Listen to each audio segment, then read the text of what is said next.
Good morning. Got something new in the mail. Let's take a look.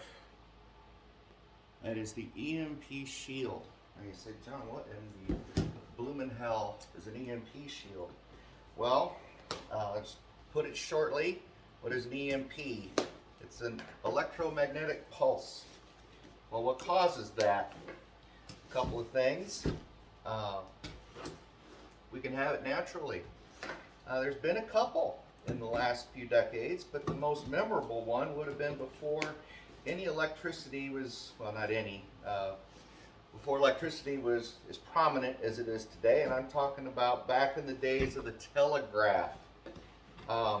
America had a natural CME, which is a coronal mass ejection, similar to an EMP, electromagnetic pulse, only the coronal mass ejection came from the sun. It happens all the time. It just depends on how big the event might be. That event back during telegraph days was big enough to melt telegraph wires. Now imagine if we had something similar to that now, what would happen with our electrical grid? Yeah. Anybody remember the scene from that 80s movie, The Day After? The part right before the nuclear bombs hit? Everyone's car shut off. That's the first thing that happens in a nuclear attack, is that they'll launch a couple of nuclear missiles high in the atmosphere, and then within line of sight, anything that, with the curvature of the earth, what have you, anything that electromagnetic pulse hits, it's going to fry it.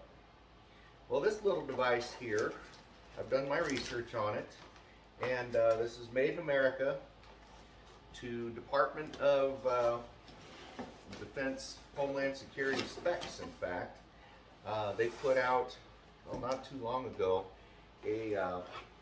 not a mandate, Lord knows we've had enough of them, but a request for proposals from companies to develop technology like this so that they can start to harden military vehicles, Department of Homeland Security vehicles, things like that. Because in a EMP, CME event, they still want to be able to get around. Well, the nice thing is, this has been made for the public as well.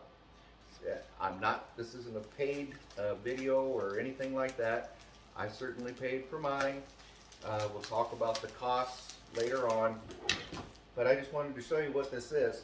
And I'm actually going to open it up. As you can see, it's packaged very well.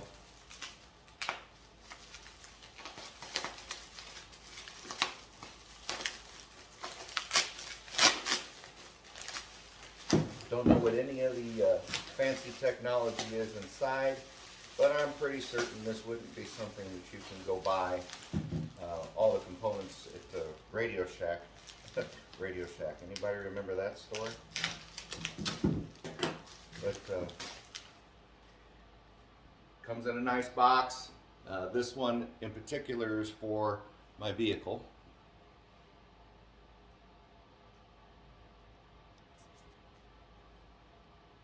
Comes with a Velcro patch, and then long enough leads and a fuse to connect to the car battery. And we'll go out and talk about that here in a little bit. But I've got two of them, one for each of our vehicles here in the house. So let's go hook this thing up. Okay, all right. Back out here, you can see that I have mounted that in my truck. Right there's the device. The little green light means it's on.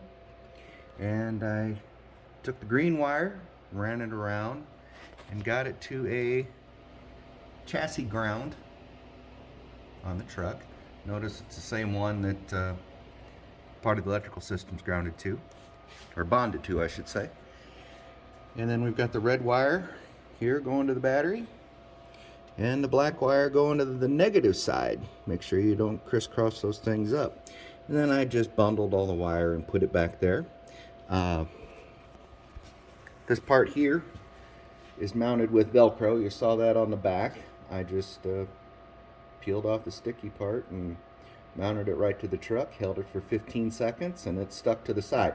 Now make sure you clean everything before you attach it. But I can't tell you for 1,000% this is going to work. But being that my job can take me 100 miles from home sometimes, I think this is going to be a good investment. It's the last place I want to be, is stuck on the road at the end of the world. So do your homework. I'll post a link to the website, and you can order your own. There are coupon codes out there. I can even share with you the coupon code that I used. We'll talk to you later.